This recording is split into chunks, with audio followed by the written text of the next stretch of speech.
out as an AD player. In solo queue and stuff, he was always known for Tristana, and he would play a lot of solo AD and then also bot lane AD. So interesting transition for him as well. Well, and now we look up at the champions. The picks and bans coming through. There's the high Zed getting dropped out. The Rumble away from balls.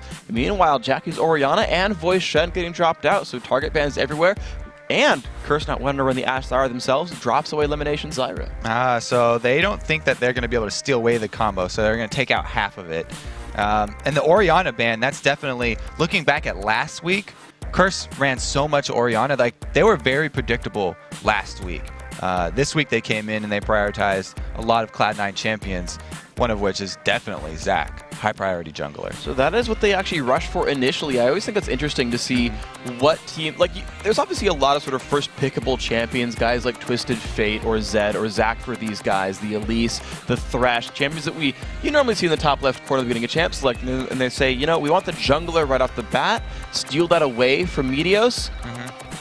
Then we'll see what you guys go for. And the interesting thing about Zac and first picking Zac is that he is very often played as a top laner too. So Curse have actually comboed Zac with Jarvan several times, which leaves a lot of ambiguity to which lanes those are actually going to go to and which one's going to be the jungler, because both can play both roles very well. Yeah, and so then right off the bat, Cloud9 is going to say, okay, well, we'll throw up with Kennen right here. He's going to be able to handle any lane he wants. I believe both Balls and High have played that champion this split, so even then a little bit ambiguous. Thresh, I think we know it's elimination, but I don't think Jungle Thresh is really likely here for Meteos, but so showing part of that bottom lane, but it's not like showing Thresh is like, oh my god, we've revealed his weakness. Yeah, and since Curse have picked up so many Cloud9 champions, this champion select here is actually pretty predictable. I mean, they're going to prioritize a lot of the same things. The Kennen, the Ryze, a lot of the things that are very considered very strong in the Korean scene as well. And now we just basically have two North American teams that both have the same values. I want to see if Saint steals away Nasus and makes Meteos pick like third pick jungler at this point. And it is going to be Jarvan though instead. So as you said, the Zac Jarvan combo, I think that's what they used. No, there was a Shen in there, but the Zac Jarvan combo, great initiation there for the Curse lineup, and Jackie to follow in with Karthus. It's a lot of damage so far, a lot of initiation for these guys. Yeah, people are loving the end game safety of a Karthus pick. And Jackie's definitely one to try and get in there too as a secondary engage. You don't necessarily want to be the first one there as Karthus, because we've seen some teams pull off some really good counter Karthus strategies where they can burst him down or even run something like a Gragas to knock him out at the end and limit his end game damage even with the passive. So you definitely do need some follow-up initiation or something like the first two picks here that Curse have. And it's kind of funny about that, because talking to Velocity last night, they said, yeah, we got guys like Jarvan to actually lock up Karthus. If he doesn't flash out a Cataclysm, he doesn't get to defile anyone. And so Curse having the Jarvan helps them a little bit right there. There is the Ashe coming through for Sneaky, still playing that utility AD carry. Yeah, exactly, the Nasus as well. So I don't think anyone's surprised by Cloud9's picks, but they're certainly showing the team comp now. That's definitely Meteos' second go-to jungler here. He likes to immediately go shove lanes when he picks Nasus. It's been more often the case that he goes to his duo lane to help shove down a turret rather than to his solo lane to help defend that turret. So they like trading the early turrets to get the global gold so they can get to their first team fighting position. But since, like we said, Curse picking up so many of the same champions, they'll be on a similar level. This is going to be interesting, though. I actually want to see what happens if they actually have a 2v2. If Nasus is like, I'm going to tax my duo lane. Just randomly. So I always want to see what he does with Nasus in 2v2s, because I don't remember one where that's happened so far. However, Curse are looking a little bit different here. They've gone very late game. They've got the Karthus. They've also added Tristana in here for Cop. And we've got Kassadin here for High to try to knock down Jackie's Karthus. So Kassadin has been becoming very popular. He is still very much a counter pick though, because if you pick him very early, then you're showing your hand and that's a very weak lane if you don't get the right lane matchup. So having that counter pick is very strong potential for them to send Kassadin against Karthus, but they have to use their level 1 very well and their ward placements to actually get those lanes that they're looking for. You're right, and you speak of counter picks. This is exactly what Cloud9 did against Dignitas, where Skara showed Kassadin, and he's like, Zed, sure, I'll beat you up, no big deal. Actually, the funny thing is I feel like Cassidy came in after the Zed, and Hai just had a wonderful time doing it. So the lineups are here, some good counter engage, a lot of late game though for the Curse lineup. And you know, thinking about some of Cloud9's games and some of their wins and whatnot, it's the early game has tended to be a little bit closer. You look at, you know, their comeback win against Velocity. Velocity had an early game lead. Their game against Dignitas close in the very beginning. You look at actually Curse's game against TSM, and it was close until the very end game. Now Curse has supplemented all that with a bunch of end game champions, and maybe like that can carry them through and make them win the game in the end. Yeah, they're hoping they can get past that middle area of the game where Cloud9 really shine. Cloud9 have said so many times that they value these early and mid-game dragons so much that they will basically build their compositions for those mid and early game dragon fights, because they feel like the team that gets the most dragons in the mid game is the team that ends up winning with the highest percentage. So we'll see if they can pull this one out. Of course, they've got Kennen and Nasus in there for some dragon control. See if that can play out right there. Curse in the bottom left corner, Cloud9 in the top right. Guys, it's the first game of the day, day 2 in week 8, and here we go. Matches, 6 of them today, by the way. So if you want to watch a lot of League of Legends, then sit right here and listen to my voice, damn it, because we got a lot of League of Legends to come. And the first thing that we can see is that Hai, the difference in playstyle between Hai's Kassadin and Scar's Kassadin is that Hai does not take teleport. He is very much about controlling his lane, so he wants the extra kill potential of having that ignite, so that once he does hit 6 and he's got Rift Walk, he can just completely bully Jackie, and he will have the ignite in his back pocket to pick up one of those kills. So it's much different that they don't have the threat of like Scar teleporting to a bottom lane to turn around a gank, but he has much more control in his own lane at that mid lane. So let's see if he can deal with the global presence then. Silence comes off on a Jackie. The level 1 fight kind of, I guess it's more of like a level 1 poke battle. It's a bunch of like weak guys throwing things at each other and not too much damage is being dealt. Saint already recalled to get his health back up. And they're just still chucking a bunch of brush. You know, the lay waste, the flag tosses, saying, yeah, Cloud9's still here. So since both teams sort of just bum rush middle there, it kind of looked like they were being very lackadaisical in their level 1. But look how sneaky Cloud9 were that. While they had 4 people distracting, they got wards on both of Curse's buffs. So they actually won that level 1 very handily. They have so much more information than Curse do. St. Vicious is going to be basically announcing his complete path in the early first 3 minutes of this game to Cloud9. And they've also pinged out a lot of the locations of these Curse champions. Now, Curse, they're looking for that counter lane to Hai, saying, I know you wanted to fight Karthus. You're not going to fight Karthus. Jackie's going to go to the bottom lane, and they're going to 2v1 Hai's Kassadin here. And Hai has started talking about trying to control his lane. He did not bring a ward. Sometimes they'll go flask 1 HP potion and 1 ward to ward up the side, but he's forgone that extra ward because he's just going to try and sit back and weather this storm, try and get a few CS at his turret, and just soak up experience. See if he can do it right now. He's not getting zoned out too far. One of the saving graces of the mid lane is that he's got a turret right there. You can't get zoned out too much. Meanwhile, Jackie, though, not in XP range at all. Lemonation sitting between the enemy minion wave and the enemy champion, preventing anything from happening. Then, well, it's a 2v1. It's Meteos. He's getting his blue buff, and we're guessing he's going to push down the duo lane. He might actually, in this case, bail out Hai in the mid lane. So it actually looks like he is heading over there. But the gank potential from that is not scary at all. So whenever you are the mid lane here for a Curse, you're not really worried about Nasus walking up to gank an early Kassadin lane because there is just not kill potential there. They don't have hard CC to lock you down. So just going to hold the XP up then instead. Both mid laners at 3 minion kills. Najaki gets caught up, though. Flay lands as well. Down just above 200 health right here, and the minion wave has now hit the turret, but Jarvan, St. Vicious is there to try to defend his friend underneath the turret. He should be safe.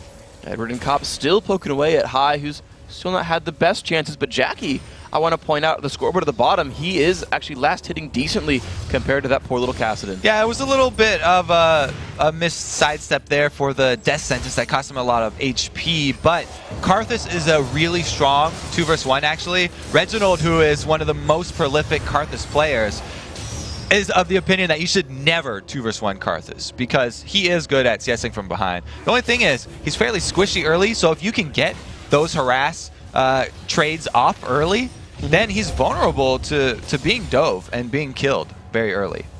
So that's going to be the case then. This Karthus still holding up in minions. Meteos is actually babysitting high right here. Saint has gone back to buy once, picked up boots for it. He's going to have a little bit more gank presence then because of the movement speed. Meanwhile, we haven't looked at Balls versus Voyboy right here, and look at the minion difference, 23 to 11. Voy went Doran's shield, still getting chunked out by Balls, and because, I guess, Saint's been spotted babysitting the bottom lane, he hasn't been present top lane yet. Balls is a lane bully just himself, but he always plays champions that play to that strength, basically. And Kennen is definitely one of those, especially starting with that Doran's Blade. He's able to get off so much early harass. But with the Doran's Blade, you don't get a ward, so the early ganks can be dangerous. Ooh, good spidey sense there by Balls. Gets himself out of that one, does not get knocked up there by Saint. Edward's around, lands the slow, has to flash the bubble. Nice move by Edward. Make sure he slows his opponent before he goes for the knockup. Yeah, so getting one auto attack off there, one empowered auto attack, good way to set up the bubble, and he was rewarded with the flash from Balls. So the repeat gank there, not only the jungle gank, but also support gank coming in, which is a benefit of having dual lane mid. Jackie gets pulled, but exhausts Sneaky right away, forcing elimination out and away from this one.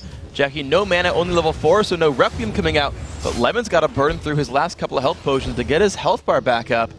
And you can see the pressure on that turret not doing too much, as Saint might be bailing out this bottom lane. Saint's making a lot of long walks here, all the way top lane, and now all the way bottom to try and hold this one, but it is a bit difficult. The Thresh and Ashe lane can get some nice damage onto that turret. They're actually ahead of the mid lane duo in terms of turret damage. Lands a pull onto Saint as well, to get some more damage down on that one. So you're right, there's an interesting sort of situation there as far as the minion kills that lead. 200 gold right now for Cloud9. That is just the laning phase there. That's no globals, no turrets, no dragons like that. It's just, you know, Cloud9 having a little bit better job last hitting things and holding up in their lanes, and that's valuable. Yeah, and it's not the same as a Zyra Ashe lane, because then, you know, Zyra's got the 575 range, whereas Thresh only has 475, but they still have decent poke here. Ninja pulls him back. Good play from Lemonade. Is going to keep him alive. Saint so low on HP, but Jackie also has no follow-up there onto Sneaky. So a trade of blows right here. Looks like Cloud9's duo lane gets a slightly better edge for that one. And Meteos doing a similar thing there. He's returned once again to the mid lane to just sort of help high sustain in that lane until he hits level 6. Once Kassan hits level 6, he gets so much mobility, and it's much safer for him. All right, so good stuff then. This Cloud9 team getting the first turret picked up. Meteos getting to recall, keeping his turret alive, and with the Spirit Stone and Flask, letting his mid laner push out. Voyboy wanted to jump in on Balls, doesn't find the initiation though. Balls hides way to the side, puts a ward down on the river as well, so you can watch if Saint tries to show up again now that his flash is down. And now that Balls has 2 wards for his lane, he can just continue to harass down Voyboy and take advantage of the extra range that he does have on him. Good stuff then here. Meteos clearing out his red buff. Just kind of more jungle maintenance happening right now. The early jungle moves haven't turned into ganks. Cloud9 got a little bit better out of it because they kept their mid turret alive while killing the bottom one. And now the jungler's like, well, we got to pick up our buffs. We might donate stuff over. Interestingly enough, though, Saint's not giving blue to Jackie because he's too far away to pick it up. Jackie, yeah, is still going to stay in that bottom lane. And Karthus actually does not freeze lanes very well. So he's going to push this one back. And he's going to be overextended because there's no turret left there. So it's dangerous for him to get all the way up to that bottom turret. And they will lose out on a little bit of extra experience there. And speaking of overextending, Sneaky has just now gotten level 6 on Ashe, so that Enchanted Crystal Arrow, the global stun, is now available for the Cloud9 lineup. I want to see if they do anything with it. Bubble lands on elimination, some damage in from Cop, explosive shot as well. Puts the shield down, and looks like Lemon will survive that one. And this interesting side effect here of having the Karthus relegated to the bottom lane and having Jackie be the one in charge of bottom lane wards means that they don't have Vision of the Dragon, and since Cloud9 have the dragon-killing champion in Nasus, Meteos able to take that one by himself, just popping his ulti. Good stuff here. 8.5-minute dragon goes down. You mentioned in the pregame Cloud9 valuing dragons a lot, saying that those are going to help the team win the game, and so far they've built themselves a 2,000 gold lead from the turret and that dragon kill. So everything going Cloud9's way, though remember we talk about curses late game being very scary. So I feel like it's one of those. Ooh, he gets the pull on a Jackie. Flay comes across. Bubble lands on a Sneaky, but will it be enough damage? Anyway, Ash Arrow blocked by Edward. True support right there. Taking more damage, but tosses out some fish. Heals himself up. He's going to be okay. Yeah, great job by Edward, saving Jackie's life 100% right there. But because they were both harassed down so low, it does cost them some turret health. That might be enough for the Requiem, though. Look at the damage output on elimination. The Ignite taking him down to 160. Is it going to be it? Jackie in base, first blood. Oh, yes. The old Karthus first blood. That's pretty much when we have Karthus in the game. Feel like 80% of the time or something, it's going to come down to one of those Requiems picking up a small bit of damage. Well, good stuff then. Curse finally turning back some kind of early lead. Now under 2,000 gold. The not Ignite or Exhaust, the Wither, basically Exhaust, goes off on a cop, but that's going to be the turret going down anyway.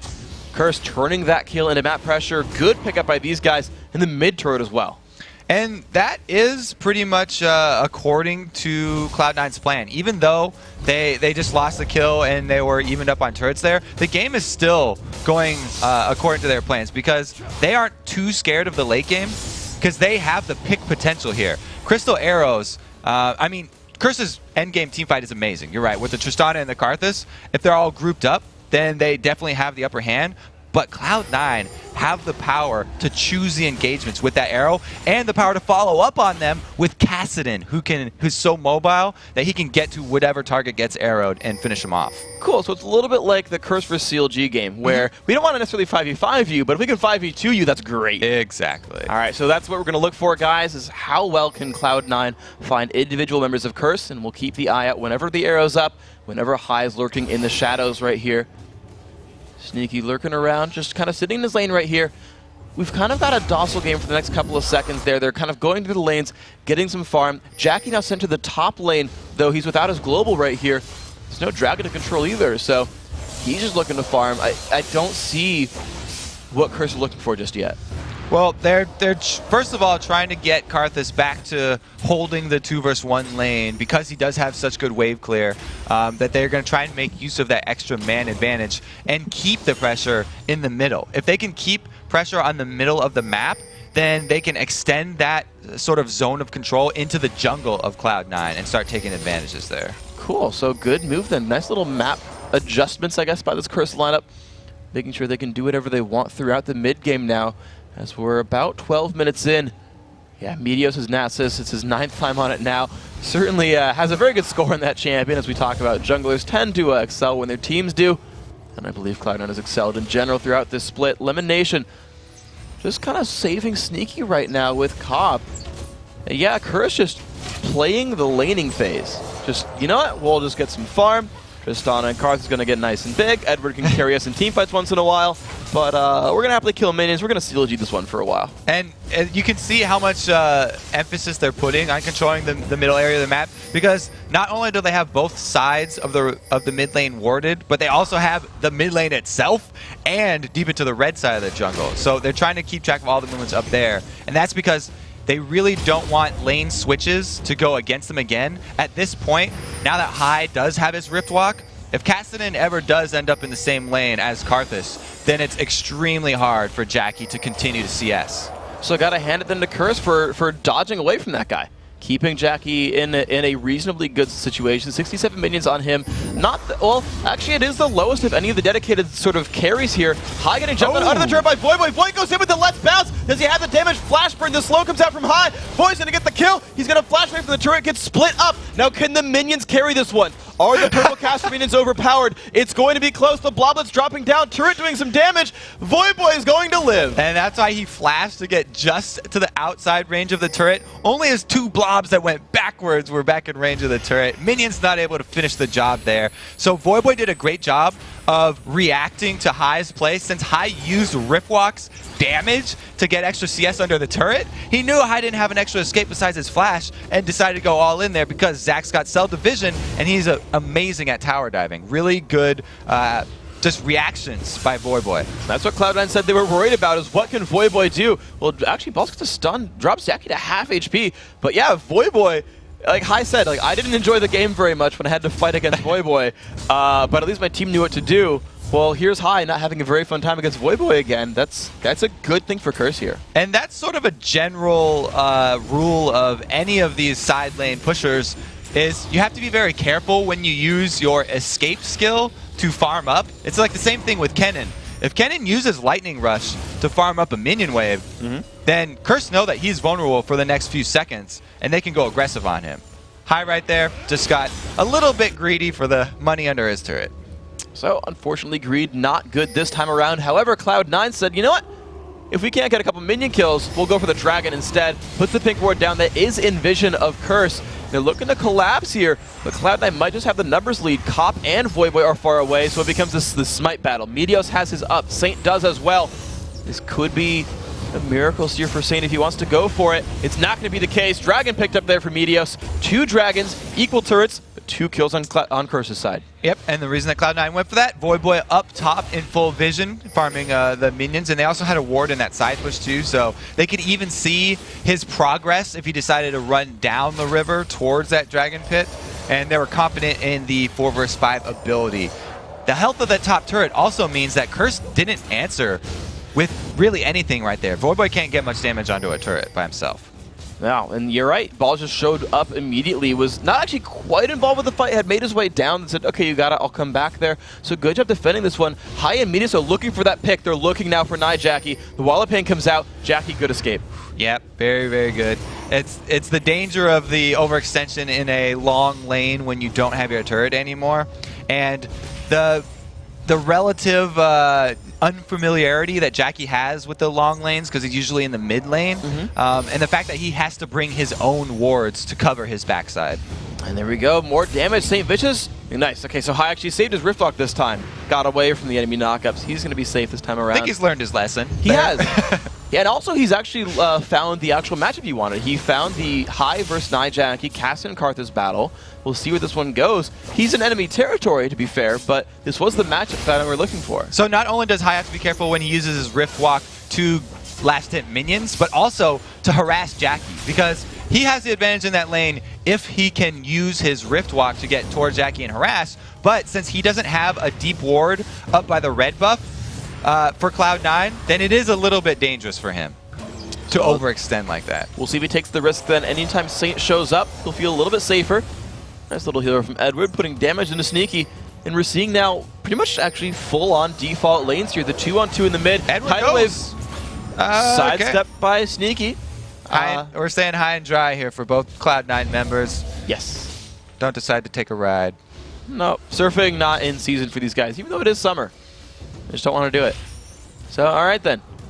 These guys are nice and okay. Saint was lurking around the side. The arrow in the mid! But they do land a bubble on a Sneaky, though, so both teams just able to disengage on that one. Nice arrow, but nice bubble all the same. Jackie now starting to take some poke from High. You saw him just silenced and slowed right there. High wanted to do what he can with this one, but then backs out, recalls, says, you know what? There could be a Saint. I'm just going to go away.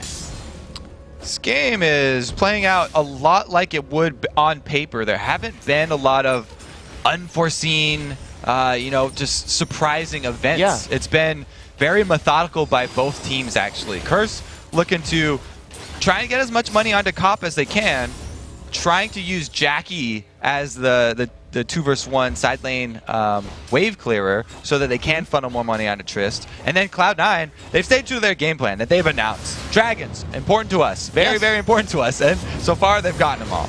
They have done that well. Done that pretty well so far. Jackie, again, switches the lane, says, I don't want to fight High, but High looks for him. The pick might come in, silence and slow, turns on Defile. Here comes the Lantern, here comes Lemonation. It's Balls now pulling a little bit of turret aggro. Now it's Lemonation doing the same. The burst comes across, High finds it. 3 members used for that, and here is Requiem. Is it enough for Lemonation? It is! He gets the kill back.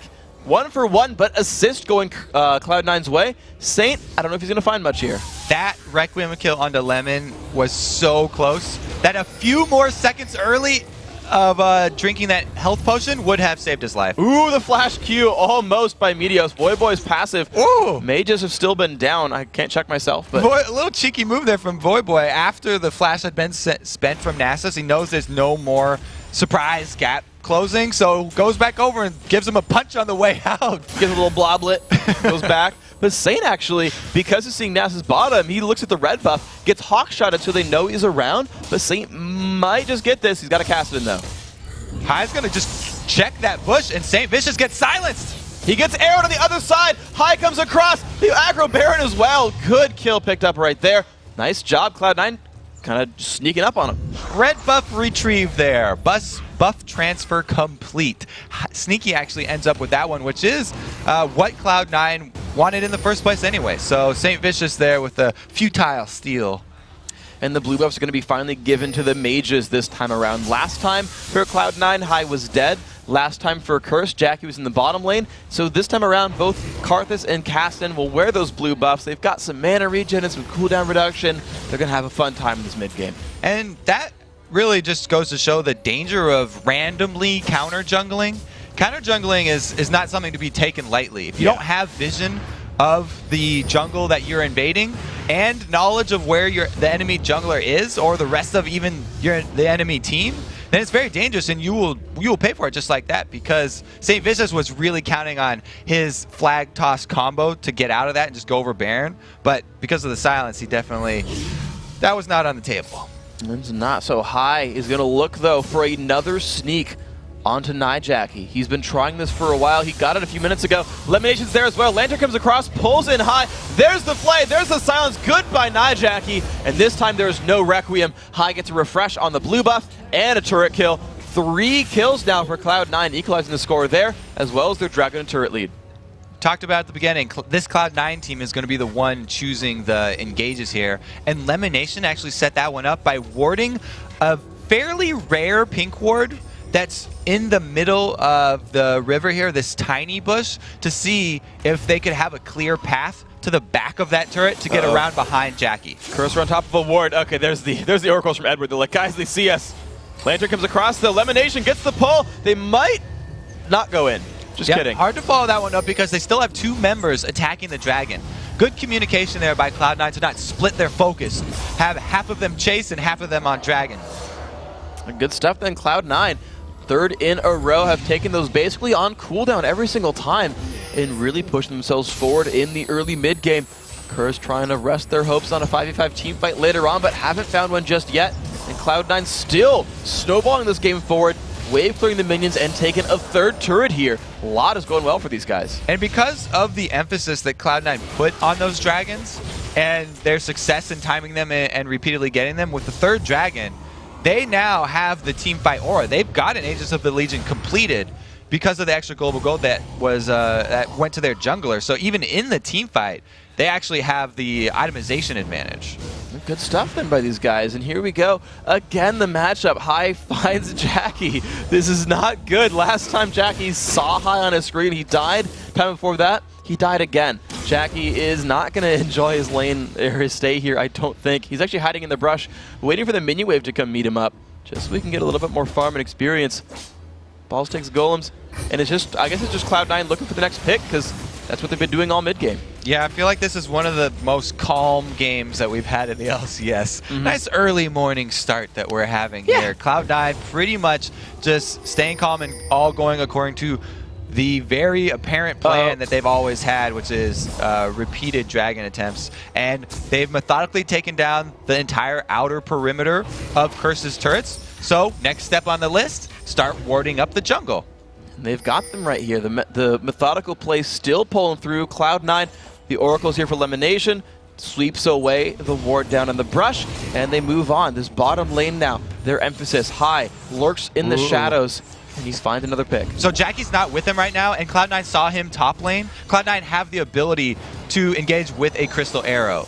It looks like they're afraid of Saint and Voyboy a little bit, though. Sneaky hits the turret, but then if someone gets far away, he shies back, wants to not get jumped on. The 5v5 team fight, always a risk for these guys. Also, look at where he is. Jackie takes the wrong road. He finds Jackie, stuns him up. Here comes High and says goodbye. Balls picks up the kill credit for that one. Jackie goes down. Arrow lands on a cop, forced to cleanse away. Knockout comes back. The re-engages here. Saint getting chased though. Flays backwards. Boxes on. Meteos picks up the kill. 2 kills and a turret. And Cloud9 still looking to move on forward. High gets a slow on a cop. Ash slows him down as well. They're going to dive on forward, forcing the flash out. Voyboy might just re-engage. Will they look for it? He is going to go in, but gets played backwards. Goes for the let's bounce. They find High. Balls comes back in. Meteor scares the team away, and now they look for the inhibitor. Cloud9 refusing to let go in this fight. They wither cop. Inhib goes down. Beautiful last minute for Cloud9. The last sort of 10 minutes of this game are kind of going by in slow motion here. We just had all of that because of Jackie's choice. He was faced with a fork in the road. Could either go high or go low, and he decided to go with the low road. Wrong choice. I mean, Dyrus said sort of the same example in some more colorful language. There's two routes through that jungle, and since Jackie did not have vision of his own jungle, he knew it was dangerous to go there. We saw him hesitate. He almost went through the base instead, but ended up costing them an inhibitor with that move. Such great play there by Cloud9. The decisiveness and the singular sort of decision-making by Ball said, I know Jackie's top.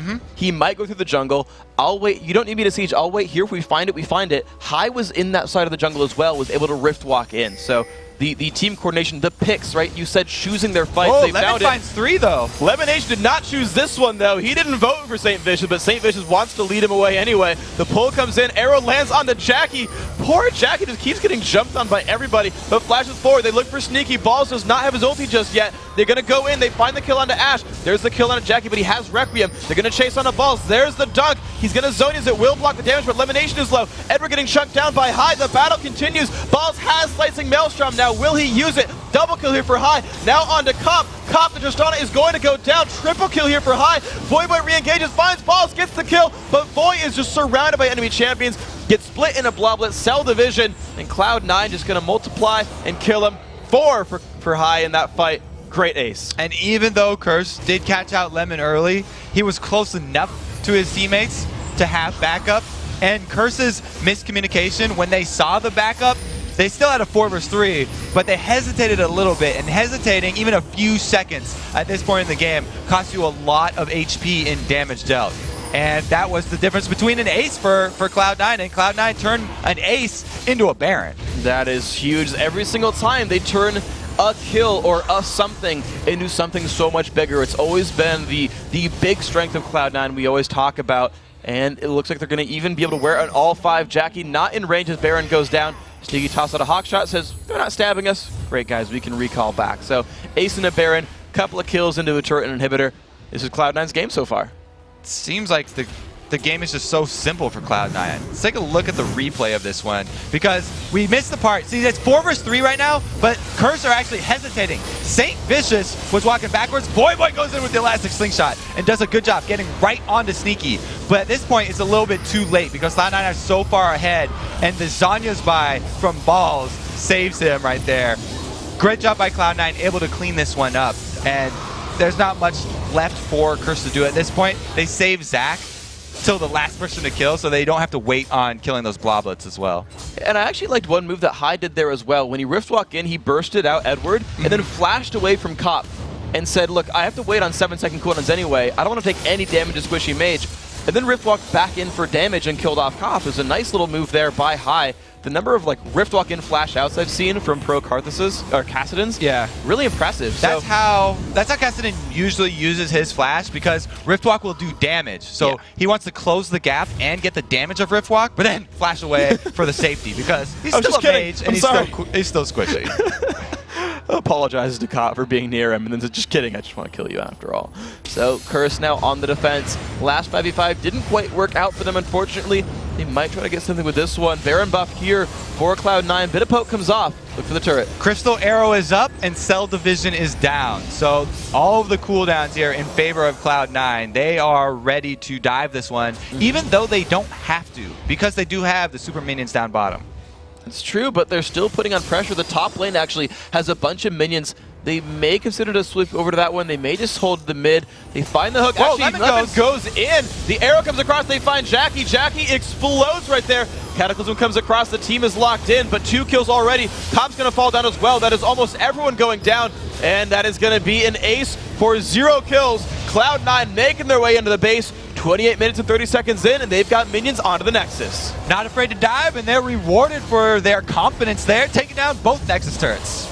Beautiful stuff. Then in Cloud9 in the first game of the day, closing it out in under 30 minutes. The GGs come out, the Hawk shot making it nice and pretty over the Nexus. Cloud9 taking care of business. Yeah, they just seem so calm. Even right now, they really just played their plan out and waited for the mistake of Curse to come through and took advantage of it. It was interesting too how sort of confident it was, because we said, okay, you know, late game team comp, they need to find the fights, right? They need to pick someone off.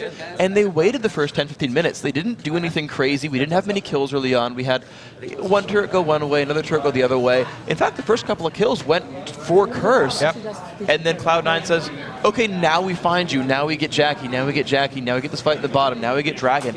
And just methodically found their openings. Yeah, that's why even after the Curse kill and then mid lane turret take, I was still like, well, this is still going according to Cloud9's plan, because they're getting their minion farm and they're taking their dragons, because that money from the minions and from the dragon is guaranteed cash, and that's what they count on every game. That's why they are such a consistent team, which is so rare in the LCS. So good job by them, not panicking, making all the right choices. Congrats Cloud9, they're one win away now from securing, by guaranteeing first place by the end of the split, even with another week of games to go. That's how good these guys are. So we've got to take a short break, but when you return, we'll be joined by Cloud9's High to talk about their dominating win. Then Team Solamid and Dignitas throw down for our second match of the day.